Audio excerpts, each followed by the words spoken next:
নমস্কার, আমি doctor Abhirup Saharay, ENT specialist and head and neck surgeon, Ashwini multi specialty clinic, AB64, New Town. আজকে আমরা যেই বিষয়টা নিয়ে কথা বলতে চলেছি সেটা হলো হেডেক। হেডেক কিন্তু ইএনটিরও একটা মেন প্রবলেম হয়ে দাঁড়াতে পারে। হেডেক যেরকম মাথার ফোরহেডের উপরে ব্যথা করা, চোখের মাঝখানটা ব্যথা করা, মাথার পিছনের দিকটা ব্যথা করা বা গালের উপরে চাপ পড়া, এটা কিন্তু বহু কারণে হতে পারে। তার মূলত একটা কারণ সাইনাস ইনফেকশন। আরেকটা যে হেডেকের মেন কারণ হয়ে থাকে অনেকের ক্ষেত্রেই, সেটা হলো মাইগ্রেন। তো আপনারা বুঝবেন কি করে আপনার কি কারণে হেডেক হচ্ছে আর কোন স্পেশালিস্টকে দেখাবেন, আই না ইএনটি?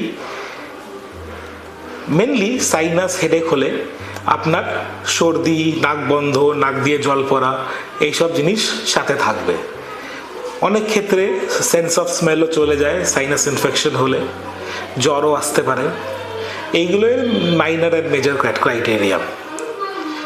যদি মাইগ্রেনের হেডেক হয়ে থাকে তাহলে সেটা মূলত এক সাইডে হবে, one sided headache and throbbing টাইপের হবে।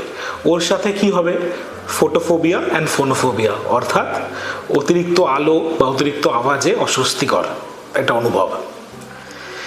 এবার চোখের কারণে যদি হেডেকটা হয়ে থাকে, সেটা হয়তো আপনার চোখের পাওয়ার বেড়ে গেছে, চশমা ব্যবহার করা হচ্ছে না, বা অনেকক্ষণ আপনার স্ক্রিন টাইম অনেকক্ষণ বেশি। তো সেই কারণে হেডেকটা যদি হয়, সেটাও মূলত মাথার পিছন দিকে হয় বা চোখের পিছন দিকেও হতে পারে। এবার চোখের মাঝখানের ব্যাপার হেডেক হওয়াটা কিন্তু সাইনাসের একটা কারণ হতে পারে। আমাদের বডিতে যে 4টে সাইনাস আছে, তার মধ্যে সব সাইনাসগুলোই ড্রেন হয় এথময়েড সাইনাসের থ্রু দিয়ে।